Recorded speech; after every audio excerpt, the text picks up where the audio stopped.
Hey, welcome into the Big Ten Huddle. I'm your host, JR, and we have got a lot to talk about, things going on in the Big Ten. Zach, I have a question. I want an automatic bid to the podcast every single time. I don't care if I earn it. I just know that I'm better than all the other podcasters. Uh, can I get an automatic bid every time? Are we talking about to my podcast or to your Any podcast? Like podcast. any podcast? Yeah. I'm not sure it matters what I think, but I'm pretty sure that every other podcaster is going to be ticked at you for even thinking that. So that's my non-answer. Don't they understand that I'm just better than them though? I mean, that just probably makes them more indignant. So No. Rats. this feels like a metaphor for something. Yeah. Maybe. Yeah, we'll get to it later on, but yes, it's Okay. definitely a metaphor for I'm very, very curious where you might be going yeah. with this. I'm sure you have no idea. No clue whatsoever, considering we both host Big Ten podcasts, but Yes. Jared Jones is here. Hello all. Hello, Jared. Thank you for coming in. We appreciate it. Buckeye here, as I am a Buckeye as well. Hey guys, we got a lot of good stuff to talk about today. We have, as you can see over here on the side, we have will the Big Ten add Utah? That was brought up by Andy Staples earlier. Was it last week or this week? I think it was actually yesterday when he brought that up. So we're going to talk through that. We've also been talking about USC, Oregon, Washington coming to the Big Ten. So we're going to talk about UCLA. That's going to be the final school to talk about of that series until the Big Ten adds Texas A&M or Florida State or whoever comes next, and then I guess we'll bring the series back. And then we're also going to talk about the NFL Combine. We're going to give some of our winners and losers. I'm going to focus more on the players personally, but if we want to talk about certain teams that won and lost, we're going to talk about that as well. And then that finally we will get to that metaphor we were talking about with the 14-team college football playoffs. But before we get to that, Zach, how you doing today? Good, man. I'm excited to talk ball. This is an aside, but JR and I both were in ministry, and so life is hard, and both there's some hard things going on personally in our lives, and obviously I'm often in the mess of other people's lives, and so I love what God's called me to. I love that stuff, but this every Tuesday night that I get to talk football and just kind of this is fun. This is fun to get to do this with you, JR. So, yeah, I'm excited about what we're talking about. Although I will be honest. When I first saw that what we were going to talk about was Utah, I was like, I think we're just going to go through every Power 5 team in the ACC or Big 12. I guess it's Power 4 now, and just ask that because it seems like every other day there's a question by a big name writer saying we're going to add somebody. Right. So that was curious about that, but yeah, in general, doing really well. So Yep, it's a good outlet for me as well. I enjoy getting on here and talking football. I really don't have very many people in my life that enjoy football or basketball. I have some of my in-laws that do, but they're all IU fans, so I'm forced to talk about IU in a lot of ways, which IU football, Well, sorry, IU fans. Kurt Signetti's though, he's got the right track. Purdue sucks, and so does Ohio State, Michigan, right? Yeah. We'll see how that turns out for him. Yeah. Is your wife like a big college football fan, or is she more like you go, JR? You're like she's supportive. She throws a party every Super Bowl, but it's not for the Super Bowl. It's that football is finally over. That's her party that she throws. Yes. Yeah. Heather, my wife, Heather is she is from Indiana originally.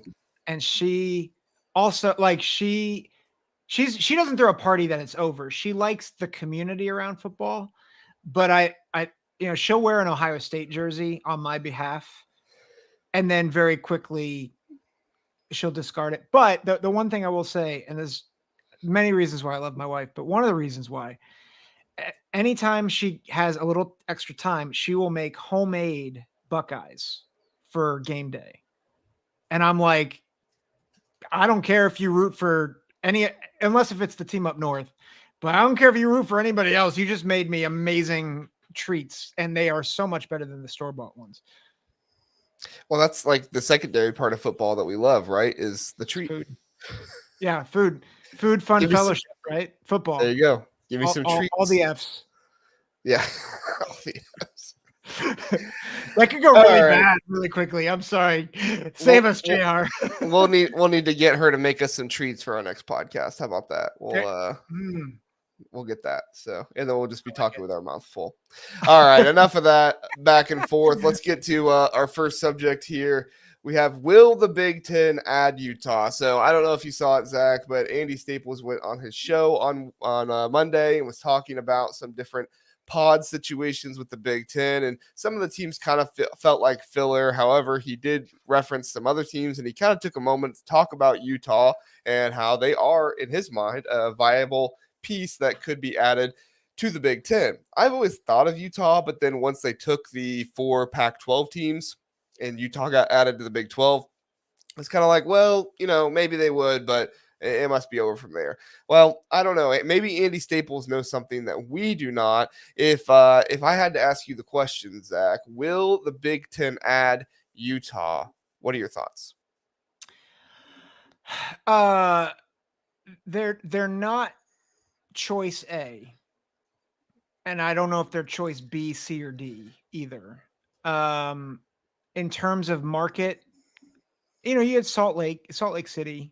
That's a decent market, but I don't know. I joked about it at the Open, but this feels like we're getting to the point where we're just kind of throwing darts to see what sticks. I find it makes sense for Utah, right? Because to jump from the Big 12 to the Big 10, I think that makes sense. It's more stability, and I think there is a reality that the Big 12. I think this is my personal conviction. I think the Big 12 will probably have a little bit more longevity because I think the ACC, their major players, I think, are going to take the conference down with them as they transition. Whereas the Big 12, I think they're going to be content to kind of stay in mediocrity for a while. Right. But I think the writing's on the wall that we're moving to this 2-power conference thing. I just don't know if Utah is like, I totally get Utah banging on the door. I'm not sure why the Big Ten would add Utah now. But that's Andy Staples is a really well-respected writer. So I that's not to say that he's wrong. I would just be surprised. Yeah. It almost felt like to me when he was talking about them that it was almost kind of like filler because he was making his pod system or whatever, because he wanted 24 teams in each conference. I don't get me wrong. I think the Big Ten could certainly get to 24 teams someday if they want to. And if they do, Utah will probably be a team that is considered for that. However, I also think that if you're going to 24 teams, then, the Big Ten is probably going to try to get somebody from Texas at some point. Like, I could see the Big Ten going after like a TCU before they go after a Utah. Do I think that that's going to happen? No, not necessarily. However, like, based on the market and where they are, I could see that being more likely. And also, too, another piece is, and this isn't widely reported, but USC doesn't want more schools from the West Coast. Like, they kind of wanted them and UCLA to be the only two. And then when Oregon and Washington came on, they weren't really ecstatic about it from what I heard. However, like, they understood it. And so it was one of those things where it's like, okay, we have these guys coming in. It is what it is. However, like, don't bring anybody else in. And I know that like Utah's not on the coast. However, they are on that west side over there. So I mean, to me, it kind of felt like filler to kind of do his pod system thing, which is fine. I get it. When you're in podcasting, you do little, like bits or whatever, and it is what it is. But to me, I'm with you. It doesn't sound like something that I'm looking at and saying this is going to happen at some point. Do you think that from a culture standpoint, Utah fits? Culturally, yeah. Yeah, I mean, like the way they operate, yeah, they kind of fit like that Big Ten West mold a little bit. I don't know if they have the academics, and I legitimately don't know. Coming from the Mountain West up to the Pac-12, I typically lean that they don't. However, I did not do a deep dive of Utah's academics before we came on here. Sorry. So if anybody in the chat, you do have a deep dive. Yeah, I was gonna say that's not just stored in your mind of like Utah's academics. What's going on? Sorry, I'm a bad podcaster. I do have a full-time job outside of this. No, you're not a bad here's the thing. Someone in the comments is gonna be like, "How do you not know Utah's academics?" I'm gonna say, "Do you want me to pay attention?" Oh my god. I mean, it's tough to keep up with a conference of 11 or 12, let alone 14, now 18, now 24, now 64. Like it's absurd. The thing that I'm thinking of culture, that power element, certainly. I mean, USC, if you want to talk about things USC doesn't want to see, it's Utah pounding on them again. Well, that's true. It's hard because that Mountain West thing really sticks out in my mind. It'd be the first team in the Big Ten that has not been in a Power 5 conference for more than 12 years, 13 years. Like they just were part of the Pac-12 back in 2010? When did they move up? I thought it was more recent than that, but yeah. Yeah, it's more recent than, like, I know people give Rutgers and Maryland crap, but they've been in Power 5, Power 6 conferences for a long time. The Big East, weren't they? Or Maryland was ACC.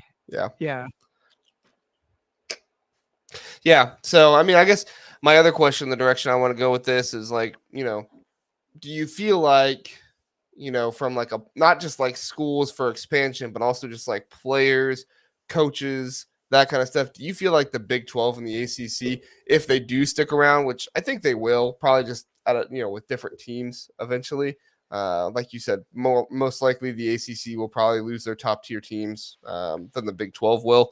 But do you feel like these conferences are just gonna kind of like become feeding grounds for the new Big 10 and SEC? Yeah, that's a good question. I think there's so much up in the air with how we get to where college football is going to land. Yeah. And it's hard, and this is why I think the Big 12 will survive a little bit longer than the ACC. Is I think the ACC has premier teams that want out, whereas the Big 12, like, there's just there's no anchor in that conference anymore because Oklahoma and Texas were the last two. And so you have some good programs. Like Utah's a fine program. And like, I think Kyle Whittingham would get Utah to compete in the Big Ten. Like it has nothing to do with competition. It has nothing to do with that. I guess that's my question, because Jared Jones brings up a good point here. I feel like Kyle Whittingham retires, Utah will fall a bit. Is Utah actually a good program, or did they just make an insanely good hire on Urban Meyer? And then Urban Meyer, he's got a track record of handing the program over to some pretty good guys. Like,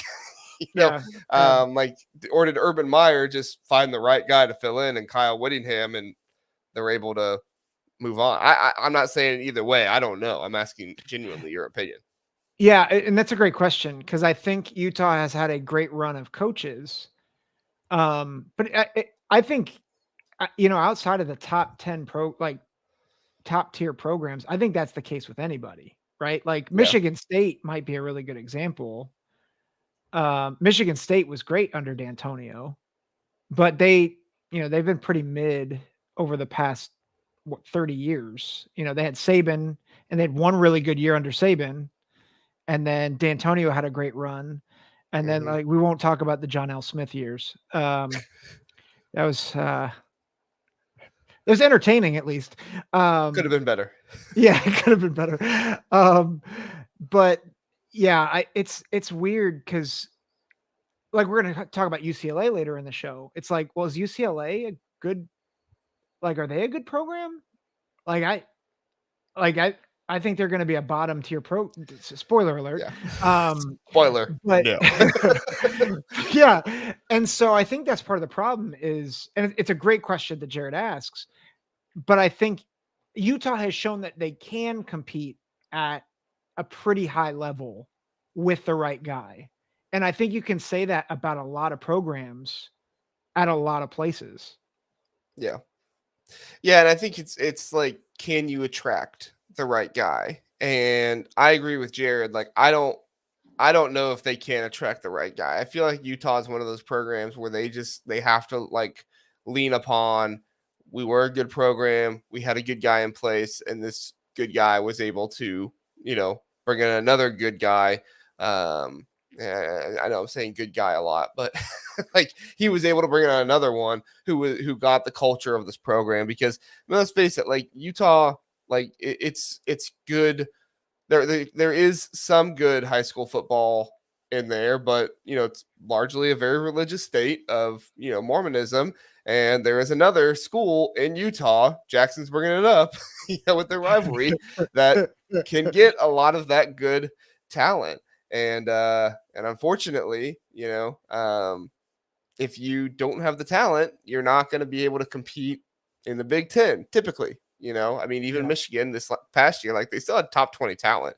Like people kind of talked about like, oh, this is a, Michigan team that never recruited well. And it's like, yeah, they didn't have the best numbers in the world, but like still top 20. They still had what's that metric? The blue chip ratio. They still had a blue chip ratio of over 50%. So like, I mean, you got to have talent still. Yeah. I know we probably need to move on here, but would you say that Utah is in the same mold as like an Iowa or a Wisconsin? I could see that. I think Wisconsin and Iowa have had a bit more longevity. Well, they've definitely had more longevity in the Power Five than Utah has. But it'd be difficult to say that they're gonna be exactly what Wisconsin and Iowa are in the Big Ten. Yeah, that's just me though. Yeah. Yep. So I think Brian Myers puts it well here. Thanks for coming to the show, Brian. Utah just doesn't bring enough to the table to add to the Big Ten. They don't. I think that they have a culture that fits similar. And if the Big Ten would ever want to go out west, I think that's probably one of the only schools that would have somewhat of enough to come to the Big Ten. But, Brian's right. It doesn't seem to be what the Big Ten is looking for market-wise, recruiting-wise, stuff like that. So I would contend the Big Ten would add TCU before they add Utah. That's just me. So let's move on to our next one here. Zach, how will UCLA do in the Big Ten? What tier can we add UCLA to in the Big Ten? So if you've not been following this kind of series, we have a tier list that I've kind of gathered from others who've talked about this. And the tiers are in tier 1, Ohio State, Oregon, Michigan. Tier 2, these are kind of like they contend somewhat frequently, but they're not going to be a contender every single year. Iowa, Penn State, Washington, Wisconsin. I've had people tell me Washington doesn't belong in that tier. That's fine, but that's not what other people seem to be saying. These aren't my personal tiers. These are what I have gathered from other people. Tier 3, Minnesota, Michigan State, USC. If it was me personally, I'd probably flip USC and Washington. However, it is what it is. And then tier 4, Maryland, Nebraska, Northwestern, UCLA. Zach, would you agree that UCLA is kind of in that tier where we're going to see them play out similarly? Obviously, they don't have the history of a Nebraska, but do you think that they're going to be a similar team to, say, a Maryland, Nebraska, Northwestern in the Big Ten?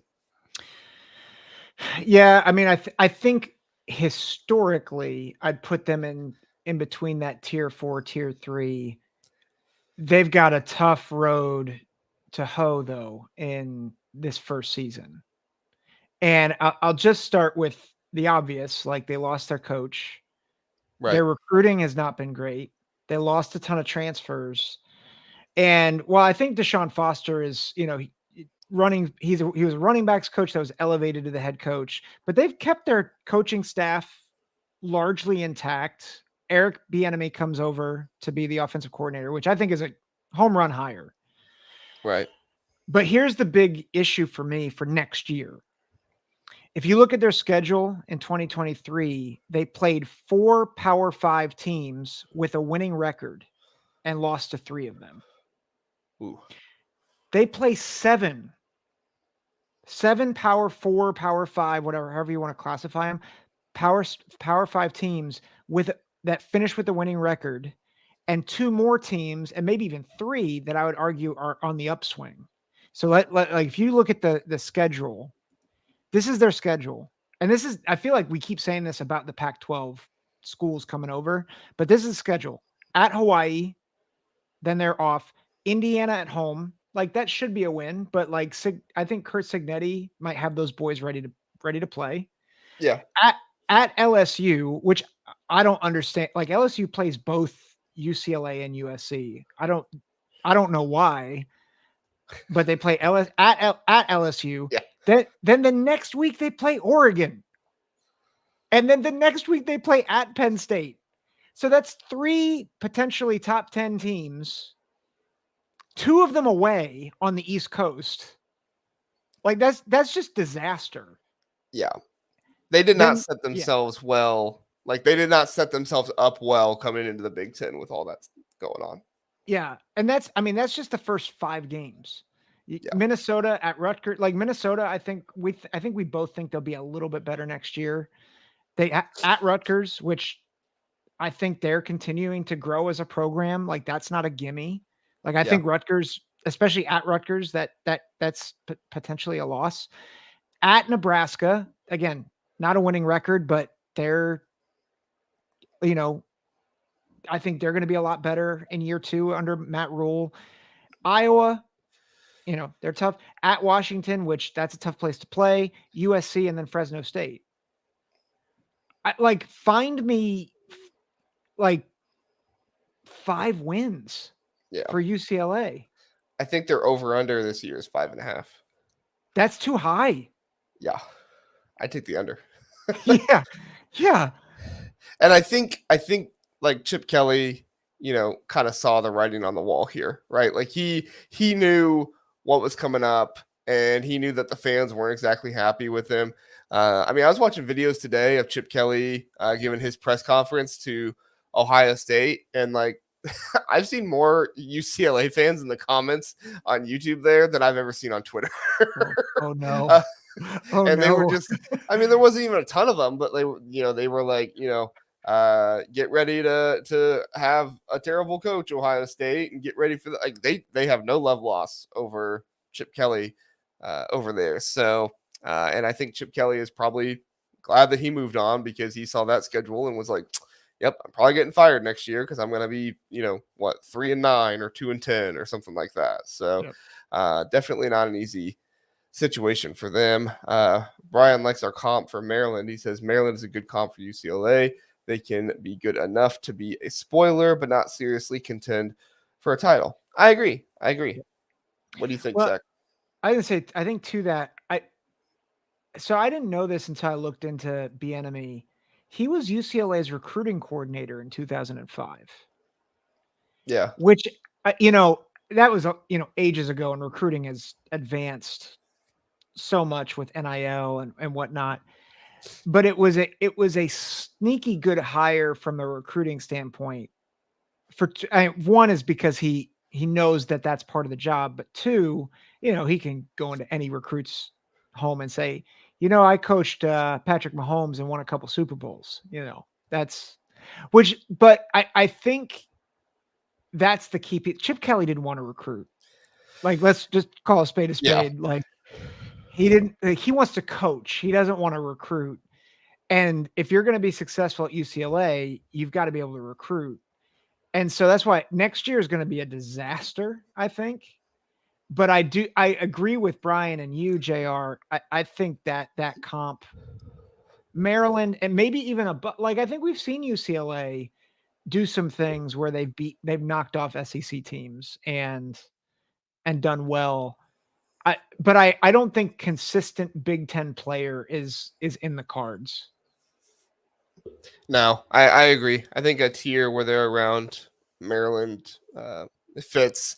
I think Nebraska is probably better than them. I'd probably put Nebraska in the tier above them personally if we're talking about some of these lower tiers.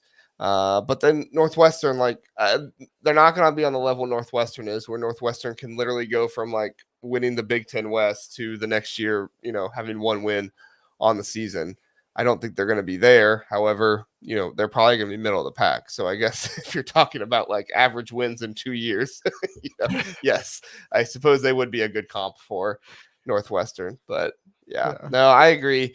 I'm excited for UCLA to be in the conference because I think that adds another, California team out west, which will help. But if you ask how often are they going to contend, I think 5 to 10 years is generous. And maybe once every 20 years, now, I guess. I don't know.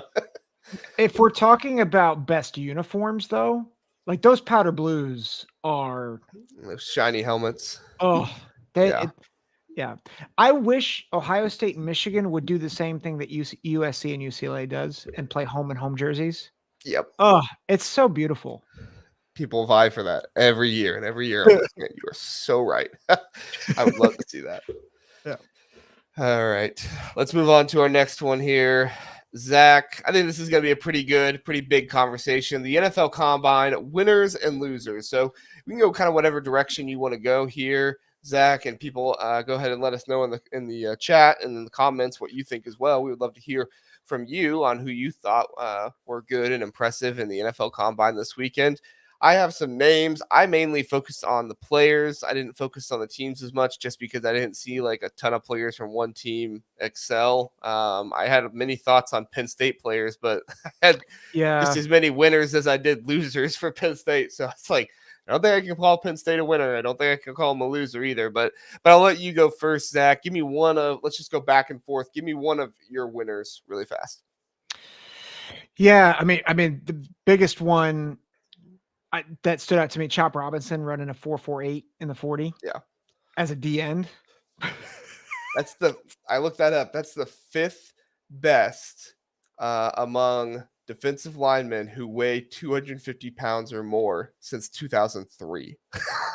That's insane. Yeah. Woo! 5th fastest. Man, can you imagine being that big and running that fast? No. Like, I'd destroy stuff. He does destroy stuff. Duh. Oh, yeah. That's kind of his job. He's going to destroy some offensive line. Yeah. It kind of makes me sad for Chop. I was thinking of that because, he obviously, didn't get the full season this year. So that was obviously hurt him. But, he was a big reason why Michigan, in the second half basically just went to running the ball as much as possible because they knew they weren't going to be able to take care of that pass rush. So one of the guys, I will stick with Penn State here. I'll get my Penn State guy out of the way really fast. Theo Johnson from Penn State, the tight end. This is kind of a down tight end class. Brock Bowers is really good, obviously. However, there's not a lot of whole other really good tight ends.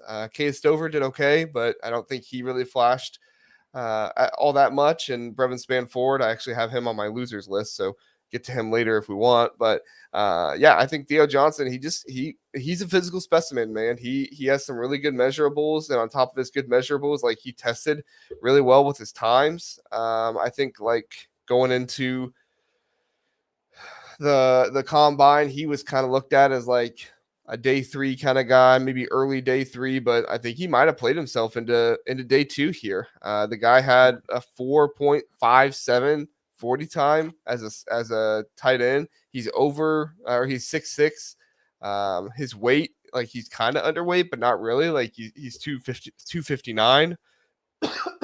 So, I mean, this is a guy that he has good weight. He has good size. He has good, measurable or athleticism with some of the testing that he did. And he was just like, if you look in the percentiles, he was up there in almost every single area. So I wouldn't be surprised to see Theo Johnson go day 2 in the NFL draft this year. Yeah, I think I saw I think it's I forget the acronym, what the acronym stands for. RAS. It was a perfect score for Theo Johnson, which is just like, I think he was like, if in terms of all tight ends that this one company have evaluated, he is number one in the history of the test that they run. So like that's a good pick for a winner right there, JR. Well done. Yeah. Yeah, for sure. Before we get to you, Brian, put here, and I think it's funny. Combine winner, Ohio State. There are a lot of Buckeyes who would normally be at the combine, but instead they're coming back to Columbus for a title. So they won the combine by not sending very many players to the combine because they're all coming back to the team instead. I like the way you think, Brian. That's fair. On the flip side, the combine was kind of a loser because Marvin Harrison like didn't even show for his interview. Yeah. Like, yeah, he didn't show for that. Caleb Williams was the first guy ever to like not do his medical or something. Like that just that screams like red flag right there. But yeah. I couldn't really do like a winner or loser for Caleb Williams because he didn't do anything. I wanted to try to find something, but it's like I feel like I can't put him as a winner or loser if he doesn't do anything. You know, he had a good interview, I guess. He was, charismatic there, but I'll go with I think an unconventional winner. That was Cooper DeJean. And his interview didn't work out. He's still recovering from a fractured, I think it's fractured tibia. But he was able to report that his recovery is on schedule, which I think is huge for him because I think Mel Kiper has him ranked as the 17th best. I think in his mock draft, he's 17th overall. And anything that suggests that he's going to be ready to go and maybe work out before the draft, it's huge for him because I think that will just confirm, okay, yeah, he's still a top corner. He's still going to be on our board. So that was big for Cooper DeJean out of Iowa. Yeah, and he has to heal up from that injury in order to be drafted high enough. So you're right to be able to say that things are on schedule and things are looking good. That's huge for him.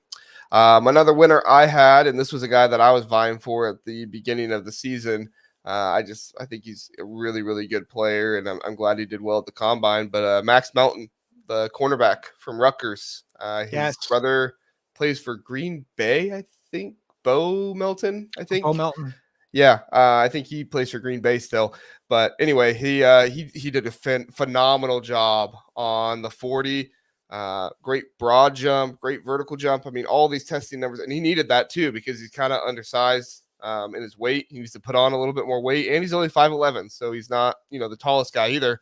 So for him to be able to test well on those numbers, it's good for him, especially since one of the best parts of his game is playing man coverage. Kind of pressing the wide receivers there. If you're not going to be a big cornerback, you have to be able to keep up with guys, even if they're pushing off of you. And to say that he has, a 40 of under 4.4, like, yes, that's what you want. So I think he possibly made himself some good money at the combine, testing really well there. I think he had the best broad jump of the cornerbacks, if I'm not mistaken. It was either best or second best. I can't remember. But just a really, really good day for him. Yeah. It's funny. Corners, I think, out of the Big Ten had, Mike Sanders still is another one who had a really good day. Had a really good 20-yard shuttle. I think he's probably solidified himself as a day 2 pick for sure. Possibly a first rounder. Yeah, I think so. The team values him enough. Yeah. Yeah, I think he could sneak in. That obviously they're coming into the Big Ten, but Michael Penix had a great day. A lot of people reporting that they thought he was arguably the best thrower. I'll just go one more quarterback. McCarthy had a bit of an up and down day, but what's interesting is a lot of buzz around him is that people view him as maybe a top 3 quarterback overall, which that surprised me. But I think his measurables, I think some of the things he does on film, you're like, oh yeah, that translates to the NFL. But I was surprised because I know his consistency has not always been there. So I thought that was I'm like, is that a winner, a loser? It's like, well, if you get taken as a top 3 quarterback in the draft, you're winning. But yeah, I literally put an indifferent section on my notes because I didn't know what to do with JJ McCarthy. And I'm not trying to be a hater, okay? I know everybody's talking about like, oh, haters are talking about JJ McCarthy. I feel like I am one of like the least biased people on JJ where I can say like, yes, I really like him or no, I don't really like I genuinely try to be as unbiased as possible. We're gonna have a Michigan fan in the comments saying I'm being biased. That's fine, whatever. But I genuinely try to be as unbiased as possible. I do wonder how much of the like top 3 quarterback or like top 10 draft pick talk, I do wonder how much of that is kind of like generated by teams to try and sway other teams. Like we saw it last year with Will Levis. Oh my gosh. People were talking about him as the top 5 pick. Dude didn't go until early second round. What was that? Second or third pick or something like that. I can't remember exactly where he was, but I know he was early second round. Early second round, yeah. Yeah. Now I don't want to see that for JJ. I would never want to see, somebody go to the green room or whatever like that and have to sit through it all. I mean, Will Levis is fine. He's making millions of dollars. I don't feel that bad. Right. But still, like in that moment, I'm sure it's not fun to go through. But I do wonder, like he had a good 60-yard pass. I don't think it was as magical as some people say. It was good. It wasn't, the best pass I've ever seen in the world, but it was good. It was a good pass. I wish he would have ran because I would have loved to see if he did have a 4.4. I wasn't one of those people saying, oh, there's no way he had a 4.4 or anything like that. I think a 4.5 is probably more likely for him. However, I also wouldn't be shocked if he has a 4.4. I just want to see it. So that way we stop talking about it. How fast is JJ McCarthy really? And then, at the end of the day, like I do think he's probably a top 15 pick. And, it's all about, can he play himself into that top 10? I think the top 3 is, I don't think it's going to happen, but all it takes is one GM to say we want him, and it could happen. There's I'll just throw this in there, and then I'd love to get more thoughts on the combine in general. But I mentioned this on the other podcast I'm on. I hate how we overvalue quarterbacks. Yeah. Because I'm like, I think if we're overvaluing quarterbacks, I think JJ being in the top 10, top 15, I can understand it. But I think from a pure talent, like who are the best 32 players going in the first round? I don't know if I would take more than 2 or 3 quarterbacks in this draft. Like, I don't think any of them are Bryce or CJ, or have the raw tools that Anthony Richardson, which that discussion drove me nuts about him last year too. It's like, he could throw 70 yards from his butt. Yeah. It's like, I don't care. Like, do you remember Jamarcus Russell? What are we doing? Yeah. Like, now we're having that conversation with Joe Milton. Yeah. Oh, well, somebody on Twitter, I loved it. They saw Joe Milton throw, and it's like, some GM's going to see this and make a huge mistake. Yeah. Pretty much. Yeah. No, I'm with you. Like it does kind of change things with like how good the player is, because do I think JJ McCarthy is a top 10 player in the draft this year? No, I don't. But do I think that he'll be valued as that because of his position? Probably, and again, I'm a Michigan fan on here telling me I'm a hater, but Brian doesn't think so. Brian, I'm sure, loves my analysis here. Brian is saying, or he's telling me I'm completely wrong. Either one. He says McCarthy is overrated. When he lost to Connor Stallions, cheat code, his numbers went way down. And that's true. I did a good amount of like PFF analysis and stuff on him. Like when he was pressured, he did do much worse when Connor Stallions left. Now, I'm not, going to attribute all of his success to Connor Stallions. I do think that he still has, some pretty good arm talent. And I think the mobility is nice. And that's something that GMs and stuff like that are going to like. However, I mean, Zach, if we're being honest here, would that concern you as a GM? Like to see that like this guy that everybody was heralding in the media, that like he was this cheat code or whatever for weeks and weeks and weeks. And then, yes, they win games after he's gone, but JJ's not the same JJ that it once was. I mean, what would you think in that situation, Zach? Well, I think that that speculation is certainly concerning. And then I think just the fact that his numbers went down against tougher competition. Like, I mean, even just if I'm reflecting back to I thought he played decently against Alabama and Washington and Ohio State. But Alabama was like, his best game, wasn't it? yeah, well, That's when he he had 3 saved, touchdowns. yeah, he saved their bacon against Alabama. But Yeah. like, I mean, the Penn State game's another example. Like, his numbers went down, I think, as the competition got better. Alabama being maybe the one major exception to that. Right. And when I was thinking about the national championship game. I mean, when Donovan Edwards is running 50 yards a pop for your first 2 touchdowns, well, then you don't have to have the numbers. But that would concern me too. Like, I think there are real questions. And I mean, reputable people pointed it out, like PFF did, College Football Nerds did. I mean, if you put on the Maryland tape, which, they were very close to losing that game, there was a lot of confusion from McCarthy on that tape. And yeah, it would concern me. But if I can just flip the switch, or kind of flip the narrative, like, I think there are concerns with all the quarterbacks, including Caleb Williams. Yeah. So, like, if you need a quarterback right now, like every one of them, like Jaden Daniels has been rising too, and Jaden Daniels, like, I think he's a great player in college, but like, I have the same concern with him that I had with Bryce Young in terms of size. I was just gonna say that. Yeah.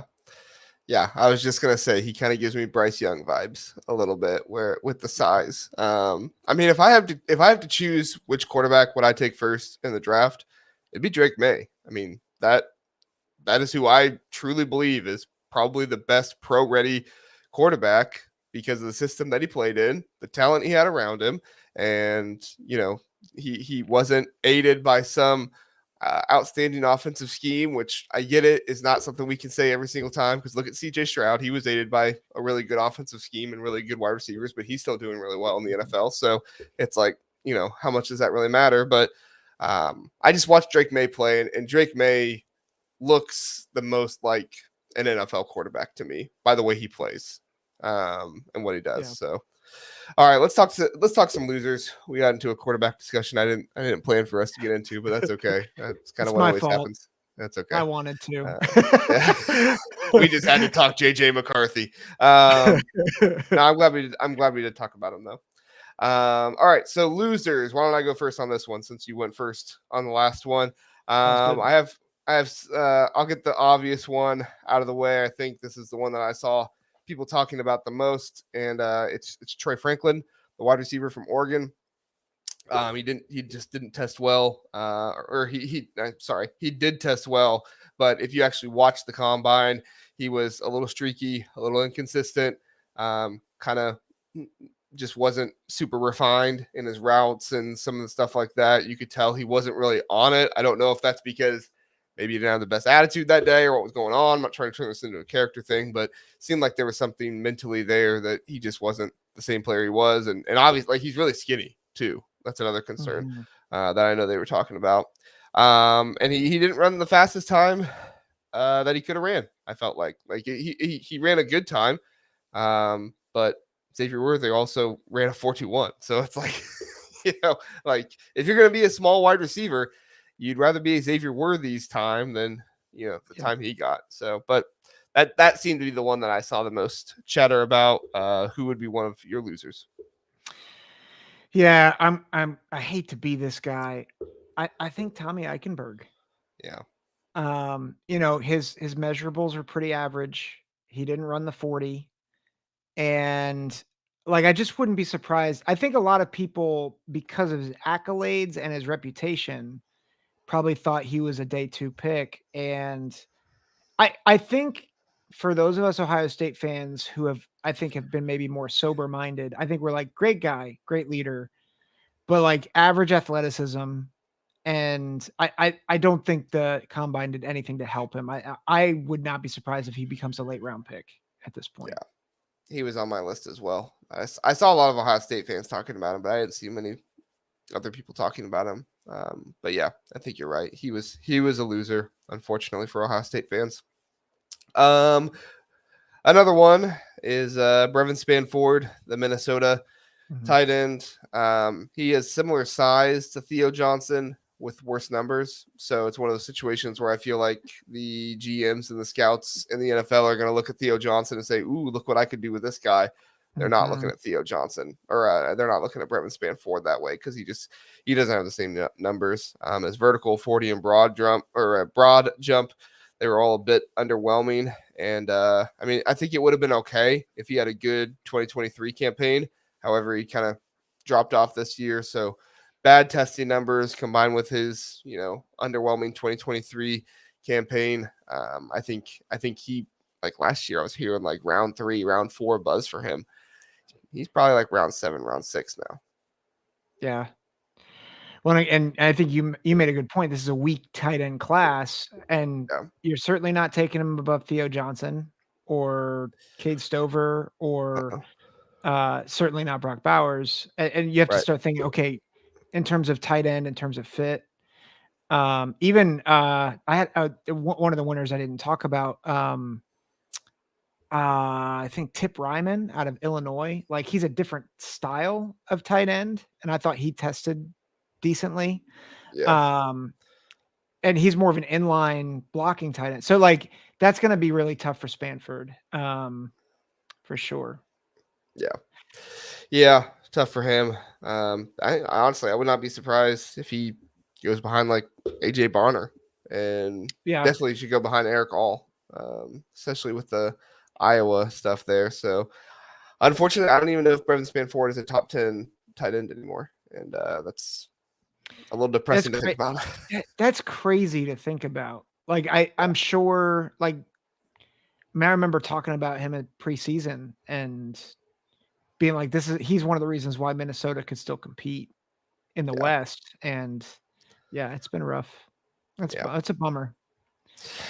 All right, let's go one more loser each, and then we'll move on to the playoffs. So, what's your final loser there, Zach? I hate to say it, but Kalen King out of Penn State. He ran a 4.640. Man, I mean, we talked about that Penn State secondary all the time about being one of the best in the country. And, I thought King was easily going to be at least a day 2 or a second round pick, if not a first rounder. Right. And this might force him to slide to day 3, because to be a corner that runs a 4.6, you better be physical. And I mean, the tape, I mean, you go back and look at what he did against Marv in that game against Ohio State. It was rough. Yeah, I mean, Kalen King, I think, unfortunately, this year he showed that, like, he's a much better cornerback 2 than he is a cornerback 1 all by himself, which is not bad. Like, you can be that in the NFL, but you're not going to get the recognition of, a cornerback 1 when you're cornerback 2. So it's unfortunate for him, but you're right.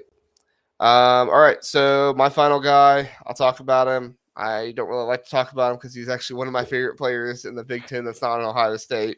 But Jason Newton, I felt like he didn't have the best day. Had some short arm measurements, which, when you're on the D line, you need those longer arms. It's not good. So, I mean, his weight was still good, but, I mean, his height, he's only 6'2". His 40 time was okay. He did run under a 5. So, that's okay. But, you can only run so many yards when you're on the D line. So it's like, how much does speed really matter? I mean, of course it matters, but not to that same point. But yeah, I mean, the biggest thing was he didn't run his 40. People are projecting him to have under a 5. I apologize. I got that wrong because of his injury. But I mean, he needs to have a pretty good day at pro day in order for him to sneak back into the first round, because I think he might have tested himself out of the first round in the combine. Yeah, which is unfortunate because you're right. He's one of the most fun players to cover on a team that didn't have the year they thought they would. But he's a heck of a player. Yes, he is. All right, Zach, let's get to the last thing here. Is the 14-team college football playoff model good? All right, so we have information here from the college football playoff that the Big Ten and the SEC are asking for, what was it, 3 bids, Zach, each in this 14-team playoff, and then the ACC and Big 12 are asking for 2, and then the group of 5 cumulatively would get 1 altogether. Seems to me like maybe this is kind of a, overplay by the Big Ten and the SEC, just trying to get as much as they possibly can, because I think that they know that they are not long for the college football playoffs. And so as they keep expanding, they just want to make sure they get more and more teams in. I'm curious your thoughts, though. Do you feel like this 14-team college football playoff model is good or bad? I think it's dumb. Secret third option, dumb. well, I mean, it's bad, dumb. No, I know what you mean. Yeah, so I was like, how could I be succinct? So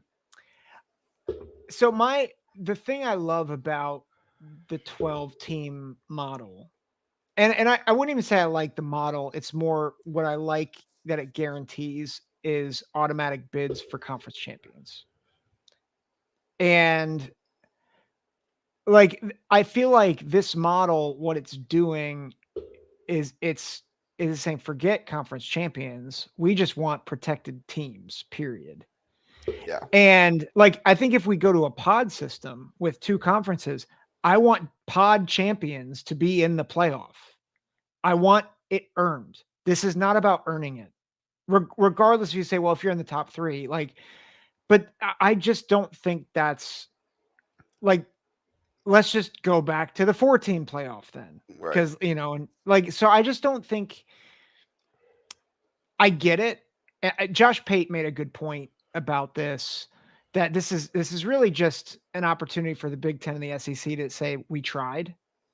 And I appreciate that, but also this is why I think it has to move at some point to being led by a commissioner rather than driven by conferences. Because this is a power play, and while it benefits the Big Ten, it's a bad power play that I don't think helps the sport. No, I agree. I think that unfortunately, this is what you get when the entire future of college football is uncertain. With expansion, with what's happening with the conferences, if the Big Ten and the SEC are even going to be, playing ball with the NCAA years from now, this is kind of what you get, and it's unfortunate, but I mean, we haven't even played a day of the 12-team playoff season yet, and we're already talking about expanding more, and that's because the TV execs are the ones in charge here. I've never really liked the argument of like, this devalues the regular season, because I think that this regular season is valued by the viewer more than everybody else. I don't care what anybody else thinks. I still think winning the Big Ten means something. But I know to some people, when there's no automatic bid into the 14 playoff, it's like, well, who cares if we win the Big Ten or not, as long as we get in the playoff? Well, I still think it means something, and I don't really care what other people think. However, in this situation, I would see the playoff being devalued. I know the Big Ten champion and the SEC champion would get themselves a first round bye. However, like, how much does the regular season really matter if you can get an automatic bid, not an at large? It's not like it's likely you get in, but an automatic bid that you will get in if you finish second or third in the Big Ten. And how is that going to be decided? If it's not a pod system, if Nebraska just plays a really easy schedule, are they going to get in? Because last year, Iowa was second, technically, in the Big Ten. Yep. Were they really the second best team? No. Ohio State was the second best team. Michigan was the best team. And I'm confident that if you would have played for second place with Ohio State and Iowa, Ohio State probably would have won that game the same, if not more, than Michigan did. So I just want for college football to figure out what they're going to do, figure out the future, and then make the decisions like this. Yeah, I'm curious because when the 4-team playoff was introduced, it felt like it was very clear that this was going to be the option for several years. We're like 2 months into the 12-team world, and we're all already trying to change it. Like, what's the difference? Like, I know TV execs want it, but like, do you have any idea, JR, like why the uproar now and not like 2 or 3 years from now? Well, I think, and this is going into my next question, I think that the Big Ten and the SEC, I mean, we've talked about this before, are probably going to get into their system where the Big Ten playoffs, has their playoffs, and the SEC has their playoffs, and then eventually it comes down into, the winner of each playoff plays for the national championship. And I think that right now, this is just personally my thought. I haven't heard this from anybody else. My personal thought is that the Big Ten is just trying to get as much as they possibly can right now, and so is the SEC. And they're just saying, how far can we take this before the ACC and the Big 12 say, no, screw you, dude. And then the Big Ten and the SEC are like, well, we have an out here. We can move on because guess what? They don't want to play ball. And it's like, well, they don't want to play ball because you're being dumb. Yeah, you're being ridiculous here. Which, don't get me wrong, I'm all for the Big Ten being one of the best conferences, and I do think the Big Ten is either the best or the second best conference. People can list national championships all they want and whatever, but that makes you dumb if you do that, because that's not how you decide who is the best conference. Yeah. You have, well, back in the day, you had 14 teams in a conference, not one, but now there's obviously more than that. But, I mean, what do you think, Zach? Do you think the Big Ten and the SEC will eventually make their own playoffs? Yeah, well, yes, and I think I think if that happens, that's when the commissioner comes in. Because I think, like, you have to realize too, and I think Spartan Dog made this point a couple times last week. The more the further this goes, the more it kills the lesser programs. And you've got to find a way to preserve I hate to say the little guy because that makes it feels condescending, or patronizing, but like you don't want to go too far where you alienate 90% of your programs and your athletic departments. And so, do I think it's going that way? Yes, but I think as it goes that way, there has to be more oversight than the Big Ten and the SEC commissioners, because otherwise, I think you run into the risk of, and I know this is already happening, but tampering and even just rigged games, right? Like I remember, this is an aside, but when Auburn and Penn State played at Happy Valley a few years ago, it was so one-sided from an officiating standpoint. Penn State still won, but it was so one-sided with some of the calls and some of the replay things. And you just started to wonder, like, all right, it's an SEC crew. ESPN is broadcasting the game. ESPN owns the rights to the SEC, and they just lost the rights to the Big Ten. Like, it's not, this is not me accusing ESPN of doing this, by the way, but I'm just saying, like, it's not hard to get to a world where you're rigging games because of TV money. Yeah. And yeah, sorry, go ahead. No, I was just going to say, I completely agree. It could happen. I'm not saying that game did have that rigged, but it definitely could happen. And if we are foolish enough to believe that people would just do the right thing so that way they don't make more money, like, sorry, that's foolish. People don't do that. Like, there's a reason why all this stuff is happening. Brian Myers has a few comments here that I want to highlight because he's bringing up good points. He says, this is back when we were talking about if the 14 team playoff is good. He said 14 is probably too much, but it did if it had happened and been in place this year, it would have been number 14 Arizona at Texas and number 13 LSU at Bama. Good matchups. They would have been good matchups. I don't think I wanted to see LSU and Bama again. I probably would have wanted to see maybe somebody new against Bama, but like you said, good matchups nonetheless. Brian also said more games equal more money. ESPN, Disney, and Fox have invested lots of money, and they're not patient about getting the return on their investment, which, just kind of goes to what you were saying there, Zach. Like, whatever they can do to make more money, to make another buck, that's what they're going to do. And final comment, if 100% of playoff money goes to the Big Ten and SEC, they don't have to share it with the other conferences. They'll eventually do it. I agree.